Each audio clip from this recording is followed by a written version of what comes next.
आपको बताऊं कि खबर आपको चौंका देगी। अब लैंड जिहादियों ने जमीन हड़पने का जो तरीका अपनाया वो जानेंगे तो आप समझ नहीं पाएंगे कि हुआ क्या। क्योंकि कहीं स्कूल की जमीन को कब्रिस्तान बनाने की कोशिश है, कोई दरगाह की आड़ में सरकारी जमीन पर कब्जा हो रहा है। मध्य प्रदेश के 2 शहरों से खबर आई, सागर से और नीमच से। मजहब के नाम पर कैसे सरकारी संपत्ति को अपनी जागीर समझी जा रही है और मजहब के नाम पर कैसे जमीन को हड़पा जा रहा है, इस रिपोर्ट में जरा देखिए।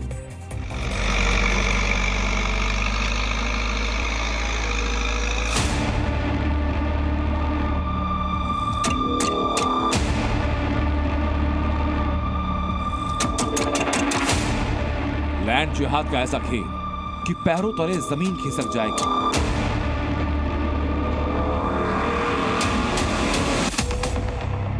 जहां पढ़ते हैं बच्चे, वहीं खोद दी कब्र।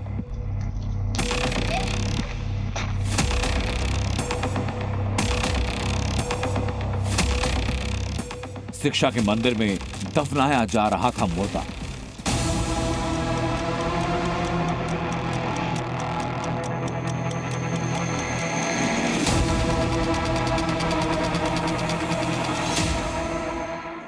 दरगाह की आड़ में अवैध निर्माण, चला बुलडोजर, ध्वस्त हुआ मकान। मध्य प्रदेश की 2 तस्वीरें, ये तस्वीरें बता रही हैं कि लैंड जिहाद के लिए किस तरह से साजिशें हो रही हैं। सागर और नीमच से आई लैंड जिहाद की 2 खबरें जितनी सनसनीखेज, उतनी ही हैरत अंगेज। सागर में जहां स्कूल में कब्रिस्तान बनाने की तैयारी शुरू हुई, तो नीमच में दरगाह की आड़ में अवैध इमारत खड़ी कर दी गई। सागर का मामला बेहद चौंकाने वाला था। सरकारी स्कूल के कैंपस में दिन दहाड़े कब्रिस्तान का खेल चल रहा था। स्कूल कैंपस के जिस ग्राउंड में बच्चे खेलते हैं, वहीं पर लैंड जिहाद की साजिश रची जा रही थी। कुछ महीने पहले इसी स्कूल के सामने चोरी छिपे एक शख्स को सुपुर्दे खाक किया गया। ठीक उसी जगह पर एक बार फिर कब्र खोद दी गई। दरअसल 62 साल के अहमद खान का निधन हुआ। सुपुर्दे खाक करने के लिए परिजन स्कूल परिसर में कब्र खोद रहे थे। सरकारी स्कूल के ग्राउंड में यह कब्र खोदी जा रही थी और सागर के गिरवर में यह लैंड जिहाद चल रहा था।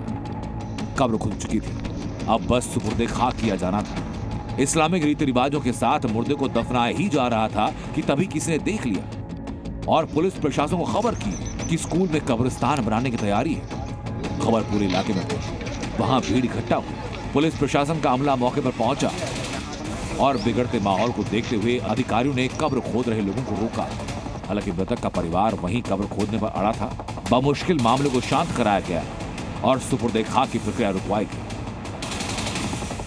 एक शव के अंतिम संस्कार को लेकर के चूंकि 2 अलग अलग स्थान थे, तो एक असमंजस की स्थिति बन गई थी।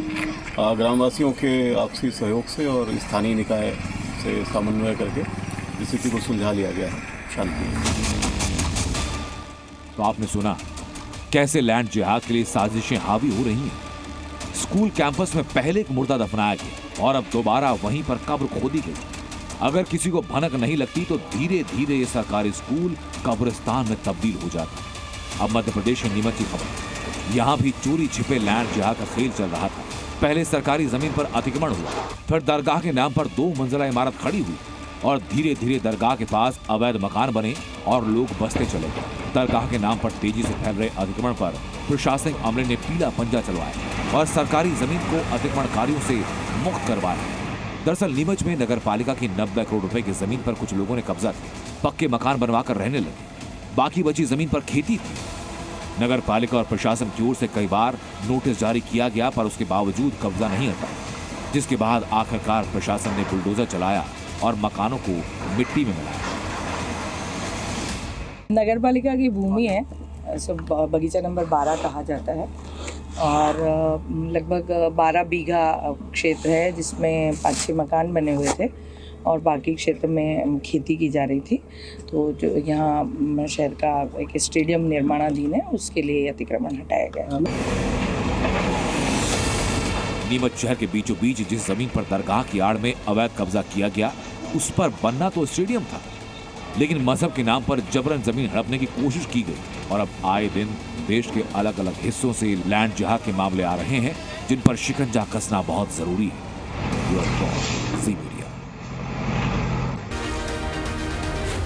Z News.